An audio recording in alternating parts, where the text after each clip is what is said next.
Hello everyone, I want to talk about this 10.5-inch upper from Palmetto. Now if you notice there's no lower on it, so nobody knows when I was shooting this if I had a brace on it, didn't have a brace on it, maybe I had a stock on it, who knows, right? So this is how we're gonna do things from now on when we're talking about this, because right now this is not a firearm, okay? No serial number on this. This is not considered a firearm, okay? So anyway, what I have here is the Howison 503G, okay? That's got the ACSS bullet drop compensator, and behind it I have a Vortex 6X magnifier. Let me see if I can get behind the camera, give you guys a peek of what it looks like. Let's see if I can line it up. There he is. See if I can get the eye relief. So you see the the horseshoe, and then you see the chevron with the 3 dots. There you go. So basically, you need a magnifier in order to be able to see the bullet drop, because if you don't have the magnifier on, let me flip it to the side. So without the magnifier, you see the horseshoe? Line it up. There it is, okay. So without the magnifier, you see the horseshoe, you kind of see the chevron, but you don't see the bullet drop. It kind of looks like an arrow in there, okay? So this is, bullet drop is really designed to work with a magnifier. Come on, let's get you lined up. It's designed to work with the magnifier. And this is the Vortex 6X, okay? We flip this over to the side, you can see Vortex over there. When I bought this, the Optic was, I think, something like 200 or 210, like around $200. The magnifier was $400 when I bought it a while back, like something like 2 years ago. However, I did see it today for like $325 on Optics Planet. And if you get it with like the holiday discounts and stuff like that, they usually have coupon codes. You could probably get this for about $300. So at $400, I thought it was great. I liked it. I thought it would probably be too expensive for me to recommend to a lot of people. At $300, this is like, yeah, this is good. Okay, this is really good. In my opinion, if all you're looking for is a magnification and a bullet drop, this is the way to go. This is a better setup than an LPVO, right? Because the LPVO adds 1.5 pounds to the top of the gun, okay? So with this, it's got the quick detach. I can basically quickly remove this, and you know, I have a much lighter rifle, okay? So that's the benefit of this. That's what you cannot do with the LPVO. With the LPVO, you're pretty much stuck with 1.5 pounds, right? Between the scope and the mount, you get 1.5 pounds on top of your gun, okay? So if all you want is magnification and a bullet drop, this is the way to go. So I'll give you guys another peek how this looks. Let me see if I can take you guys a little further out.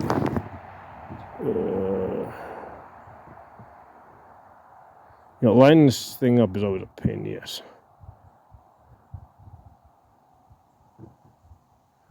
You know, you still got the eye relief issues, you still got eye box issues. None of that stuff really goes away. I mean, that's the issue. You know, that's basically a magnification issue. Some scopes are better than others. All right. So, like I was saying, if all you want is a magnification, the bullet drop, I definitely recommend this. If you're going to go to an LPVO, I want, you know, for 1.5 pounds, I want a lot more from an LPVO. You know, I want to be able to do range estimating, win holds. I want to be able to lead targets. I want to be able to do team navigation. You know, I want to be able to range estimate other things besides a man, right? Like I want to have a mill system so that I can range estimate other known things. For most people, this is probably going to be the best setup. Okay, now I have this in a red dot, but you can also get. I mean, they have etched reticles, like 1x etched reticles. If you prefer the etched reticle, This does have the diopter in the back. So this is perfect if you've got like astigmatism. So with the astigmatism, you know, if the red dot is a little bit out of focus, you can, you know, with your glasses, you can get a perfect focus. That's kind of what I have to do. I mean, I can still use red dots by themselves, but you know, sometimes they're a little bit off. That's fine. You can get used to shooting that. But using the diopter in the back, I can get like a perfect focus. Okay, so this is really great if you've got astigmatism. And if you notice, there's these adjustment knobs over here. That's not to adjust your optic or adjust your zero rather. This is to center it, because what happens is, you know, you put your red dot on it, right, or your whatever, if you've got an etched reticle, you put that on it, you get a zero. Sometimes when you put the magnifier on it, right, what happens is it doesn't change the zero, but it shifts it. So when you're looking here, when you're looking through the magnifier, you might see it all the way at the edge of your glass, okay? It's still accurate, but it's just that you're looking at it at the edge of the glass. So what these two adjustments here do is they bring it to the center, okay? So these adjustments on the magnifier are for centering. I've covered this before, and usually what I'll do is I will get a quick zero with the optic, then I'll put the magnifier on it and I will re-zero. The reason is because sometimes your zero can change a little bit with the magnifier. Some people will swear up and down that it won't. I have seen that it does. Now, part of the reason I haven't been able to nail down 100% why that is, because when I zero without the magnifier, I'm pretty sure that I've got this thing perfectly zero. Like, I'm sorry, that I'm looking at it and that chevron's like right, or that dot is like right in the center of my optic. But what can happen sometimes is when you're looking at it without the magnifier, it may not be perfectly centered, right? So what happens when you put the magnifier back on, the magnifier is now going to force you, because you're looking through a tube, it's going to force you to really go to the center, so you can't cheat it. So what happens is if you were slightly off center, if your head was slightly off center, if you were looking at your chevron or your dot, you know, was slightly off to the left or right, what happens is when you put the magnifier on, then you can't really cheat it. So that's one of the things that can kind of change your zero just a tiny little bit. But anyway, I've done it, and like I was like almost certain that, you know, I was perfectly like in the center.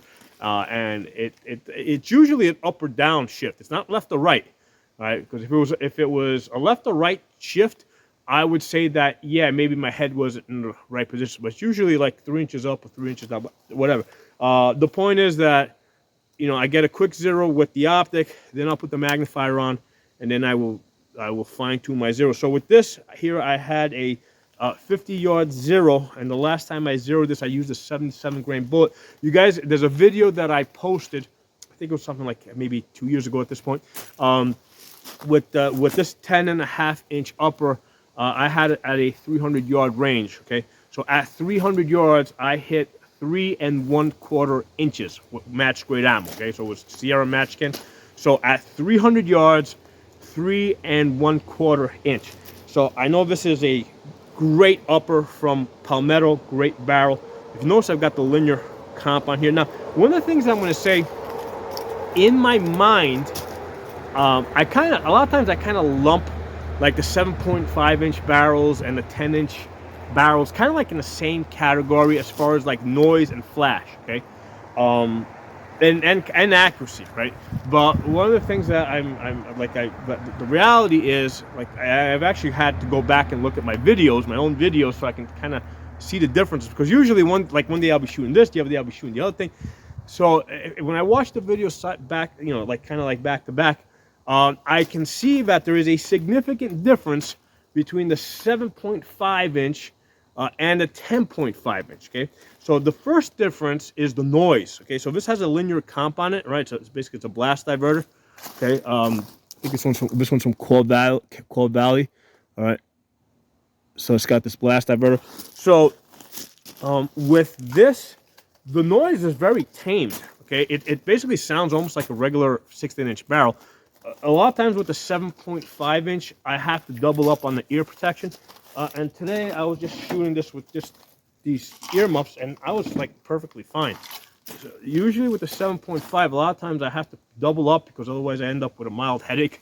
Part of that's like an old age thing, you know. I'm 51 years old, you know. But I had no problem. Like the sound on the 10.5 is significantly quieter than the 7.5. Okay, so that's the first thing that kind of stands out. Now the muzzle blast is still there. Like I've shot this at night. It's still a flamethrower despite the linear comp. There's still a lot of muzzle blast compared to, let's say, a 16-inch. So that's the first thing. But the thing I said, the noise, the 10.5 versus 7.5 is a lot quieter. As far as accuracy, I shot this, like I said, it was at 300 yards. It was a 3 1/4 inch group. When I shot the 7.5 inch barrel, I think that opened up to at 300 yards. I think it opened up to about 7 inches. Okay, so the grouping opened up a little bit, quite a bit on the 7.5. So I went from 3.5 to like 7 inches.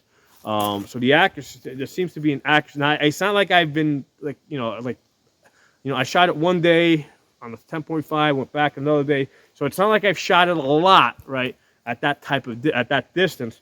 But I've shot it enough times where I'm starting to see a pattern where the 10.5 is a lot, a bit more accurate than the 7.5. Okay, like the 10.5 almost approaches like the 16. Okay.